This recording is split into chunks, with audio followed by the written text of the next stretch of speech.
এই যুবকগুলোতে কি হলো রে, এরকে হাতে এমন একটা মোবাইল পড়ছে বুঝলেন, স্বয়ং ফেরেশতা জিবরাইল এসেও যদি ওয়াজ করে এরকম ভালো করা যাবে না, আসলেই যাবে না। মানে এমন এক যন্ত্র এরকে হাতে আল্লাহ দিছে। কে দিছে? আল্লাহ দিছে। হায় হায় হায় রে, স্বয়ং জিবরাইল যদি এসে ওয়াজ করে, এই সমস্ত যুবকদেরকে ভালো করা যাবে না। এই যুবকদেরকে ভালো করতে গেলে একটা মাত্র ওষুধ লাগবে, সেই ওষুধটা যদি যুবকেরা গ্রহণ করে তাহলে এরা ভালো হবে। এখন বলেন তো সেই ওষুধের নাম কি? অনুনাজ্জিলু মিনাল কুরআনি মা হুয়া শিফাউ ওয়া রাহমাতুল লিল মুমিনিন। এই যে সেই ওষুধের নাম। এই যুবকদেরকে সাইজ করতে গেলে বর্তমান যে আইন চলতেছে সেই আইন দিয়ে এই যুবকদেরকে ভালো করা যাবে না। এই যুবকদেরকে ভালো করতে গেলে আমার আল্লাহর কোরআনের আইন চালু করতে হবে। ধরে বলেন ঠিক কি না? আল্লাহর কোরআনের আইন যখন চালু হবে তখন পুলিশ লাগবে না, র্যাব লাগবে না। তার ভিতরে এমন একটা তাকওয়া পয়দা হবে, এমন একটা ভয় পয়দা হবে, কেউ না দেখলেও আমার আল্লাহ পাক তারে দেখতেছে। ঠিক কিনা? এখন ঘরের মধ্যে দরজা জানলা বন্ধ করছে, দরজা জানলা বন্ধ করছে, কঠিন শীতের রাত্রে গায়ে কম্বল দিয়ে কম্বলের ভিতরে মোবাইলে অশ্লীল ছবি দেখতেছে। আর মন বলতেছে কেউ দেখতেছে না, দরজা জানলা বন্ধ, এমনকি গায়ের উপরে কম্বল দিয়ে কে দেখবে। কিন্তু কোরআনের সমাজ যখন চালু হবে তখন তার কলিজার মধ্যে এমন একটা ভয় পয়দা হবে, কেউ দেখতেছে না, আল্লাহ দেখতেছে। আমার দুই কান্দের ফেরেশতা সব কিছু লিখতেছে। ঠিক কিনা? এই বর্তমানের যে আইন টাইন আছে এরকম সাইজ করতে হবে না। এরকম সাইজ করতে গেলে কি লাগবে? আল্লাহর কোরআন লাগবে। তাহলে শুধু কোরআনের ওয়াজ শুনলে হবে না, কোরআন বিজয়ের আন্দোলন করার দরকার আছে না নাই? এই দরকার আছে না নাই? আপনি যদি সেই বিজয়ে অংশগ্রহণ না করেন, আল্লাহ বলতেছে আমার কোনো ক্ষতি নেই, বরং তোমাদের ক্ষতি হবে। একদিন পৃথিবীতে কোরআনের বিজয় হবে, একদিন পৃথিবীতে ইমাম মেহেদী আলাইহিস সালাম আসবে, একদিন ঈসা আলাইহিস সালাম দুনিয়াতে আসবে, একদিন গোটা পৃথিবী আল্লাহ মুসলমানকে কোরআন বিজয় দিয়া দিবে।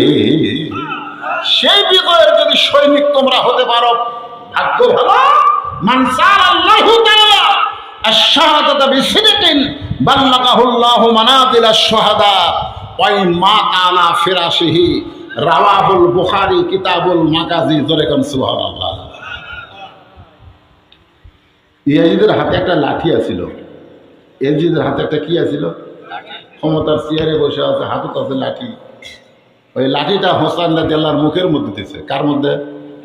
এই কথাটা খুব কষ্ট, খুবই কষ্ট। জেলখানাত মরে গেল, অথচ দেখা যাচ্ছে হাতত কি লাগানো আছে। দেখছেন আজকে? দেখছেন ছবি? দেখছেন হাতত বেড়ি লাগানো আছে, কমরত বেড়ি মরে যাচ্ছে। একটা তো মরে যাচ্ছি, দৌড় বেড়ে পারবি? কথা কয় না, দৌড় বেড়ে পারবি? তো তারপরে বেড়ি খায় কি? বুঝতেছেন না? কিছু বুঝতেছেন না? যে মারা গেছে, তাকে হত্যা করা হয়েছে, তার মাথা নিয়ে গেছে যে দরবারে, সেই মাথার মুখের মধ্যে লাঠি ঢুকেছে। লাঠি দেহ পড়ে আছে কারবালায়, আর মাথা নিয়ে গেছে রেখে। আর সেই হোসাইন যেই মুখে রাসূল হাজারবার লক্ষবার চুমা খাচ্ছে, সেই মুখে লাঠি ঢুকেছে। আপনি কি খবর যাচ্ছেন? এজিদ মুসলমান না? মুসলমান না? দাদা মুসলমান আবু সুফিয়ান, বাপ মুসলমান মুআবিয়া রাদিয়াল্লাহু তাআলা আনহু, তার বেটা। লাইন তো ঠিকই আছে, ঠিক নাই? আবু সুফিয়ানের বোনের নাম কি? এই এগুলো জানা লাগবে তো। আবু সুফিয়ান আর বোনের নাম হলো হিন্দা। হিন্দা আবার নবীর সাথে আমির হামদের কলজা চাবা খাসে। হিন্দার স্বামীর নাম হলো আবার আবু জেহেল। গ্রুপ ঠিক নাই? গ্রুপগুলো দেখবেন, গ্রুপ কেউ এমনি এমনি মুসলমান আর কেউ ঠেলাপ পড়ে মুসলমান। জোরে কোন কথা ঠিক? ঠেলাপ পড়ে মুসলমান বোঝেন? পাঞ্জাবি আর্মি দেখলে হিন্দুরা বলতে লাই লাই লাই লাই লাই লাই লাই। তো পাকিস্তান আর্মি বিলকুল ঠিক হয়, ঠিক হয়, ঠিক হয়। আপনার কোন তুই কি মুসলমান? ওই পাকিস্তানের আর্মির এই বন্দুক দেখে মুসলমান হসে রে। ওই মুসলমান ওই কি আসল মুসলমানটা এই পেলাপ পড়ে মুসলমান। তো নবীর সময় কতগুলো ছিল পেলাপ পড়ে। জোরে কোন কি পড়ে? পেলাপ পড়ে মুসলমান। মুখের মধ্যে লাঠি ঢোকায় বলতেছে হুসাইন। মুখের মধ্যে ইয়াজিদ লাঠি ঢোকায় বলতেছে হুসাইন, শুধু জেদ করলে, শুধু জেদ করার কারণে আজকে তোমার পরিণতি কি? তুমি যদি আমার হাতে বায়াত হতে, যদি আমার হাতে তুমি বায়াত হতে, তাহলে তোমার এই পরিণতি হওয়া লাগতো না।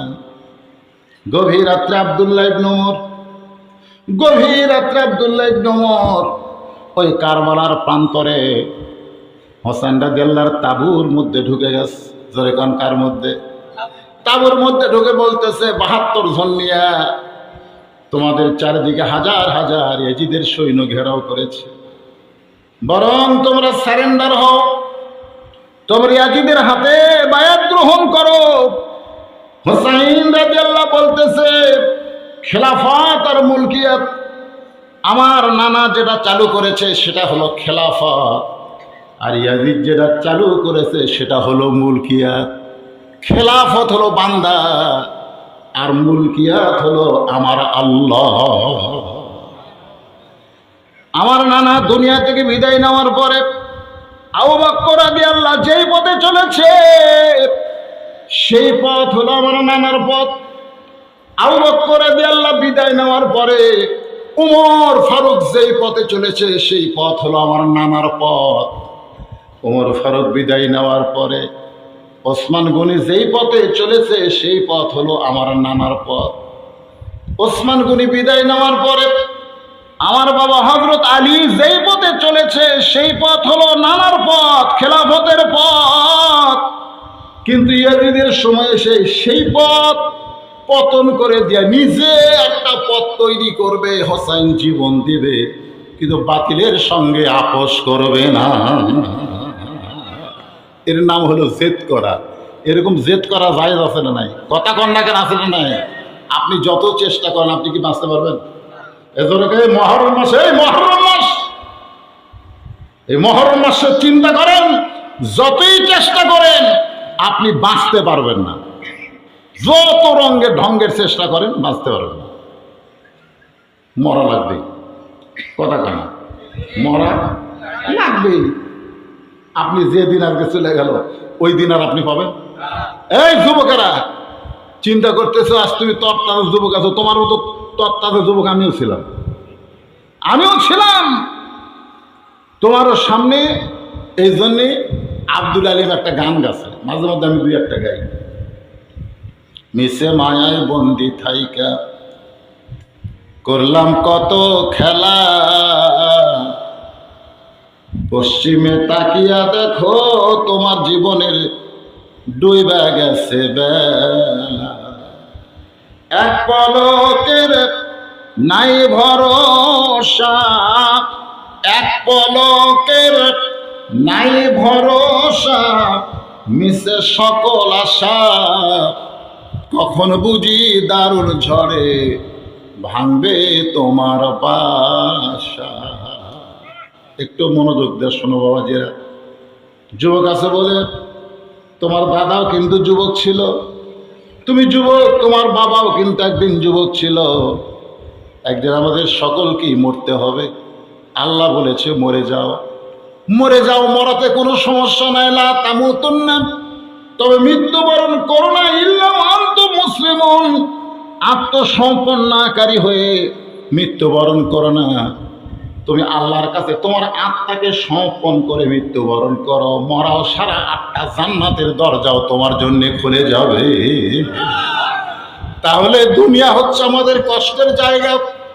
এই দুনিয়াতে কষ্ট না করলে একটা রেজেক আমি ভক্ষণ করতে পারি না।